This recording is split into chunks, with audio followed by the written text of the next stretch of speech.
अस्सलाम वालेकुम। Dubai international public school and college Manasara, class 10th, subject है physics. Class कल हमारा जो लास्ट टॉपिक हमने छोड़ा था वो था स्फेरिकल मिरर।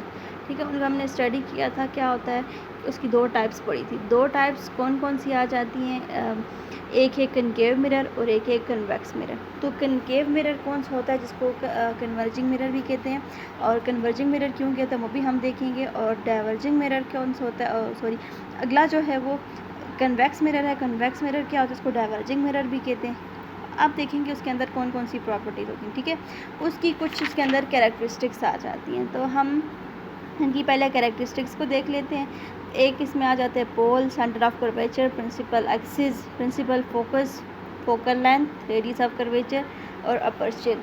और इस तरह से ये डिफरेंट पॉइंट्स आ जाते हैं। ठीक है, कुछ यहाँ पे शेप्स बनी हुई है, कुछ यहाँ इसकी अच्छा इन जो टर्म्स आ रही है ना, इनको आपने माइंड में रखने, क्योंकि जब आगे मेरा इक्वेशन पढ़ेंगे, इमेज फॉर्मेशन पढ़ेंगे, तो उसके अंदर ये चीज़ें जो हैं, ये टर्म जो इसके अंदर यूज़ हो रही है ना, ये मैटर कर रही हैं। ठीक है, अब ये आपके पास फॉर एग्जांपल ये फुल जो है वो मिरर है। ठीक है, यहाँ पे मैंने पॉइंट्स लिखे हुए भी हैं। ये फुल मिरर है, इसका जो सेंटर आ जाता है इसको हम सेंटर ऑफ कर्वेचर भी कहते हैं। ठीक है, ये हमारे पास आ जाता है सेंटर ऑफ कर्वेचर। और अब ये जो इसका एंड है ये, ठीक है, हम यहाँ पे ये जो हाईलाइट हुआ है ना, ये इस तरह का सेक्शन जो है हम लेंगे। ठीक है, और ये सेक्शन जो है इसका जो सेंटर आ जाता है साइड पे, तो जिस तरह से आप हाथ को बेंड करें, ठीक है, एक हाथ की जो हथेली है उसको सामने रखें, वहाँ पे जो सेंटर आएगा वो सेंटर ऑफ कर्वेचर, उसकी साइड पे जो सेंटर आ जाएगा वो पोल। और हमारी जो इमेज फॉर्मेशन जो हमारा काम है वो पोल से रिलेटेड है। ठीक है, और पोल या फिर इसको वर्टेक्स भी कहते हैं,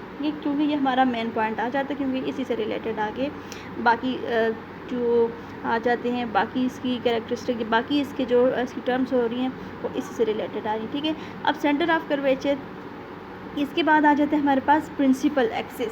प्रिंसिपल एक्सिस क्या चीज़ आ जाती है, यहाँ इसको भी देख लें। ये कनकेव मिरर का आप देखें। ठीक है, मैंने कनकेव मिरर ड्रा किया हुआ उसका इस तरह से। अगर यहाँ पे कन्वेक्स ड्रा करूँ तो वो भी कुछ इस तरह से आ जाएगा। इसका पहला पॉइंट आ जाता है पोल। पोल को हम इस पी से डिनोट कर देते हैं। ठीक है, इसका ये पॉइंट आ जाता है हमारे पास, सेंट्रल पॉइंट आ जाता है ये पोल। ठीक है, अब सेंटर ऑफ कर्वेचर क्या है, सेंटर ऑफ कर्वेचर भी आपने देखी, अगर इसको एज अ स्फीयर ले लें तो स्फीयर का जो सेंटर आ जाएगा वो हमारे पास सेंटर ऑफ कर्वेचर आ जाएगा। ठीक है, उसके बाद है प्रिंसिपल एक्सिस। प्रिंसिपल एक्सिस एक ऐसी लाइन, इमेजिनरी या जनरल एक लाइन आ जाती है जो इस पोल से और इस सेंटर ऑफ कर्वेचर से पास होती है, क्योंकि जितनी भी इमेज बनेंगी वो इस प्रिंसिपल एक्सिस पे बनेंगी।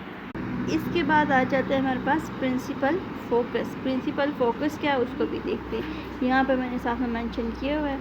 अच्छा, हमने ये पॉइंट पोल को भी देख लिया क्या है, सेंटर ऑफ कर्वेचर क्या है, प्रिंसिपल फोकस, प्रिंसिपल एक्सिस के। अब प्रिंसिपल फोकस, इसको सिंपल फोकस भी कहते हैं, इसको कैपिटल एफ से डिनोट करते हैं। फोकस क्या कौन सा पॉइंट आ जाता है, ठीक है, फोकस वो पॉइंट आ जाता है ये सेंटर ऑफ कर्वेचर और पोल के दरमियान, या इस प्रिंसिपल एक्सिस पे वो पॉइंट होता है, इनके दरमियान में होता है, सेंटर ऑफ कर्वेचर और पोल के दरमियान में। जब पैरेलल रेज ऑफ लाइट जब जाती हैं, ठीक है, या ये जो रेज हैं, सॉरी, ये जब पैरेलल जा रही होती हैं। अच्छा, हमारा जो बुक का टॉपिक है ना वो कुछ ऐसे ही है, principal focus and focal length of concave mirror. और उससे जो प्रीवियस टॉपिक था इसमें बाकी स्फेरिकल मिरर से ये जो हमने पहले टर्म देखी है सेंटर ऑफ कर्वेचर और पोल के बारे में। ठीक है, तो हम फोकस को देख रहे हैं। फोकस क्या चीज़ है, जब यहाँ से इंसिडेंट रे जाएंगी, इंसिडेंट रे कैसे जाएंगी, यहाँ पे जब टकराएंगी तो टकराने के बाद क्या होगी, वो इस फोकस पॉइंट से आके पास होगी। ठीक है, ये हमारे पास इस तरह से अगर दूसरी रेज है वो भी इसे टकराने के बाद यहीं से पास होंगी, यहाँ से सेंटर यानी यहाँ से जब पैरेलल जाएंगी तो टकराने के बाद, स्ट्राइक करने के बाद फोकस में से। तो फोकस वो पॉइंट है जहाँ पे ये कनकेव मिरर का, इसलिए कनकेव और कन्वेक्स को अलग से मेंशन किया हुआ है कि इनका फोकस पॉइंट डिफरेंट होता है। ठीक है, यानी एक में फोकस होती हैं लाइंस, एक में नहीं होती। जब पैरेलल लाइट जो है, बीम ऑफ लाइट इसमें टकराती है, टकराने के बाद किसी एक पॉइंट पे फोकस हो जाती है, कन्वर्ज हो जाती हैं, इसलिए हमने इस मिरर को किसका नाम दिया हुआ है, कन्वर्जिंग मिरर का नाम भी दिया हुआ है। ठीक है, ये हमारे पास आ गया फोकस। अब अगला पॉइंट आ जाता है फोकल लेंथ। फोकल लेंथ क्या है, ये जो फोकस है और जो प्रिंसिपल सॉरी ये जो पोल है, इस फोकस और पोल के दरमियान का जो पाथ आ जाता है इसको हम कहते हैं फोकल लेंथ। ठीक है, और फोकल लेंथ क्या है, इसको हम स्मॉल एफ से भी डिनोट करते हैं। ठीक है, और अच्छा, उसके बाद है radius of curvature. Radius of curvature क्या है, ये सेंटर ऑफ कर्वेचर और पोल के दरमियान का जो पाथ आ जाता है उसको रेडियस ऑफ कर्वेचर, और रेडियस ऑफ कर्वेचर को इस आर से डिनोट करते हैं, ठीक है। यानी ये वाला जो पाथ आ जाता है, यानी ये सेंटर ऑफ कर्वेचर से लेके इस पोल तक का जो पाथ है इसको हम क्या कहते हैं, रेडियस ऑफ कर्वेचर। अब देखिए ये रेडियस ऑफ कर्वेचर है, ये पूरा रेडियस ऑफ कर्वेचर है, और फोकस जो है ये पोल और सेंटर ऑफ कर्वेचर के मिड में आता है।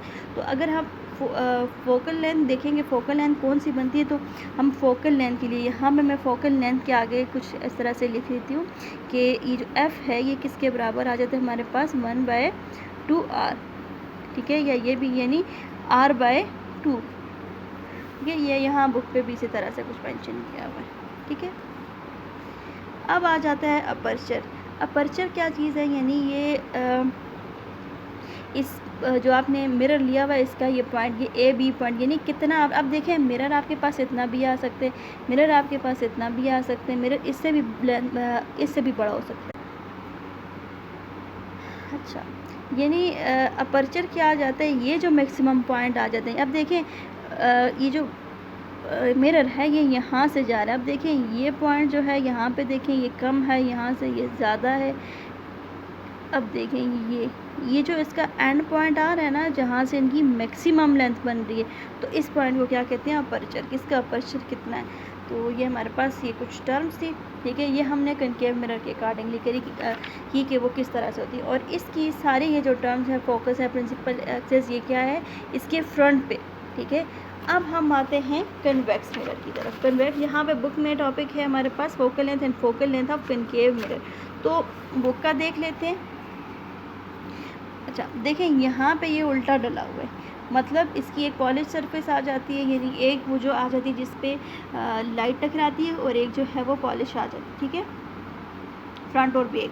तो इसका फ्रंट जो है यहाँ से देखें ये उभरा हुआ है, ये बाहर की तरफ है, और जो बैक साइड है वो आ जाती है हमारे पास वो मतलब कि वो अंदर की तरफ ये, ठीक है, ये स्पून की तरह है, ठीक है। अगर स्पून को उल्टा कर लें तो इस तरह से आ जाता है, ये बैंड हुई हुई है। तो यहाँ इसको डाइवर्जिंग मिरर कहते हैं। डाइवर्जिंग मिरर क्यों, इस देखिए ये उसका उसी तरह से प्रिंसिपल एक्सिस अगर इसको मैं इस तस्वीर ड्रा कर देती हूँ तो पोल इसका उसी तरह से आ गया। अब यहाँ पे ये सारे पॉइंट्स दूसरी टर्म में हमने इसके फ्रंट में क्यों लिए थे, जब लाइट हमने यहाँ से पैरेलल लेके गए उसके बाद इसके फ्रंट पे आके कन्वर्ट हुई है। लेकिन यहाँ पे क्या हुआ है कि ये जो लाइंस आ जाती है ना, ये जो इसकी पैरेलल इसकी इंसिडेंट रे जो इस पर टकराएगी पैरेलल या जिस तरह से भी, तो टकराने के बाद ये इसकी बैक साइड पे यानी फ्रंट पे आके ये इस तरह से डाइवर्ज हो जाएगी। यहाँ इसको उस पर ड्रा करते हैं कि यहाँ से जब इस पर पैरेलल लाइन जो है वो टकराएंगी इंसिडेंट रे, तो टकराने के बाद क्या हो जाएंगे, ये वो डिफरेंट डायरेक्शन में इस तरह से डाइवर्ज हो जाएंगी। असल में क्या होगा कि वो बैक पे प्रिंसिपल एक्सिस के इस बैक पॉइंट पे फोकस हो जाएंगी, इसलिए हम कह सकेंगे कि इसका प्रिंसिपल फोकस जो है वो बैक पे आ रहा है। अगर इसको हम मैं इस तरह से फुल कर दूँ 10 तो इसका सेंटर ऑफ कर्वेचर, ये तो हमने ठीक नहीं किया, अगर इसको फुली बड़ा किया जाए तो यहाँ पे इसका सेंटर ऑफ कर्वेचर भी बैक पे आ रहा है। तो लिहाजा अब इसका फोकस जो है फोकस एंड पे आया, तो इसलिए का मतलब है इसकी फोकल लेंथ भी बैक पे होगी, और इस बैक पे होने की वजह से इसके साथ सिंबल जो है वो नेगेटिव सिंबल यूज़ होगा, ठीक है। और इस तरह से इसका रेडियस ऑफ कर्वेचर भी ये आ जाएगा, सेंटर ऑफ कर्वेचर और पोल के दरमियान का पाथ, और इस तरह से इसकी अपर्चर भी ये आ जाएंगी। और इस मिरर को इसी वजह से जो है वो डाइवर्जिंग मिरर भी कहेंगे, क्योंकि इस पर लाइन जो है वो डाइवर्ज हो जाएंगी, ठीक है। अब देखें यहाँ पे कन्वर्जिंग और डाइवर्जिंग इन दोनों को अलग अलग मेंशन किया है, कनकेव और कन्वेक्स। ये कन्वर्जिंग मिरर है यानी कनकेव मिरर है। यहाँ पे देखें लाइट पैरेलल जाने के बाद ये फोकस पे कन्वर्ज हुई है, और यहाँ पे सामने उसका फ्रंट तो ये, लेकिन यहाँ पे टकराने के बाद वो फैल गई हैं, ठीक है, वो डाइवर्ज होंगी, इसलिए इसको डाइवर्जिंग मिरर भी कहते हैं। लेकिन असल में क्या हुआ है, वो लाइन जो है वो बैक पे जो है वो पॉइंट पे फोकस की हुई है, ठीक है, इसलिए इसका ये अलग अलग इसको मेंशन किया हुआ है। इसमें आप देख लीजिएगा ये क्या है, आ जाता है हमारे पास पेज नंबर 58 पे, ठीक है। अब हमारे पास एक और पॉइंट है इमेज फॉर्मेशन के जो रूल हैं, अगर इन दोनों पे इमेज बने तो किस तरह से बनेंगे। ये मैंने रफली सा ड्रा किया हुआ, इनको देख लें। ये इमेज फॉर्मेशन, इमेज जो है कैसे बनती है, इमेज हमारे पास रियल है, विजुअल है, छोटी है, बड़ी है। अब देखिए शीशे जो मिरर आ जाते हैं उससे कितने फासले पे खड़े होते हैं, तो आपको अपना इमेज जो है वो कितना नज़र आता है, जितना दूर खड़े होते हैं इतना छोटा नज़र आता है, लेकिन जैसे जैसे नज़दीक आते हैं तो इमेज क्या होता है आपको बड़ा दिखने लगता है। लेकिन आप बिल्कुल नज़दीक आ जाते हैं, एक पॉइंट ऐसा होता है, यानी उसका मतलब ये होता है कि वो सेंटर ऑफ कर्वेचर से भी नज़दीक आ जाते हैं, तो वो आपको अपने साइज़ से बड़ा इमेज दिख रहा होता है, यानी फुल इमेज नहीं दिख रहा होता। फिर आप जब बिल्कुल शीशे के बिल्कुल पास आ जाते हैं, ठीक है, उसके साथ अगर आप आंखें लगा के देखें तो आपको अपना इमेज फुल बिल्कुल भी नज़र नहीं आएगा, यानी वो वर्चुअल इमेज बनेगा। तो अब इन रूल्स की मदद से जो है वो इमेज बनेगा। कैसे? प्रिंसिपल ये आ जाएगा हमारे पास, ये कनकेव मिरर के अकॉर्डिंग है, ठीक है, ये उसका प्रिंसिपल एक्सिस है, ये पोल है, ये सेंटर ऑफ कर्वेचर और ये फोकस। तो पहला रूल हम देख लेते हैं। पहला रूल क्या है? इंसिडेंट रे अगर प्रिंसिपल एक्सिस के पैरेलल जा रही है, ठीक है, पैरेलल तक जाने के बाद जब टकराएगी तो स्ट्राइक करेगी, स्ट्राइक करने के बाद वो फोकस से पास होती हुई आएगी, ठीक है, ये था इसका पहला रूल। दूसरा रूल क्या है? अगर वही इंसिडेंट रे जो है ये जो प्रिंसिपल एक्सिस है इसके या फोकस पॉइंट में से पास होगी तो टकराने के बाद वो क्या होगी? उसके पैरेलल जाएगी, ये ऑपोजिट आ जाएगा, ठीक है। इसका थर्ड रूल क्या आ जाएगा कि अगर ये जो इंसिडेंट रे है वो सेंटर ऑफ कर्वेचर से पास होती हुई जाएगी तो उसके मिरर पे टकराने के बाद उसी रास्ते से, जिस रास्ते से गई थी उसी रास्ते से वापस आ जाएगी, ठीक है। अब इसके फोर्थ रूल पे आ जाते हैं। फोर्थ रूल कौन सा है कि अगर, अब देखिए फोकस का भी हमने देख लिया, सेंटर ऑफ कर्वेचर का भी देख लिया, थर्ड पॉइंट हमारे पास प्रिंसिपल एक्सिस पे कौन सा है? पोल। ये तीन बहुत इंपॉर्टेंट पॉइंट आ जाते हैं, ठीक है, इनके अकॉर्डिंगली इमेज बनेगा। आगे जो आ जाएगी इक्वेशन वो भी इन्हीं के अकॉर्डिंगली होगी।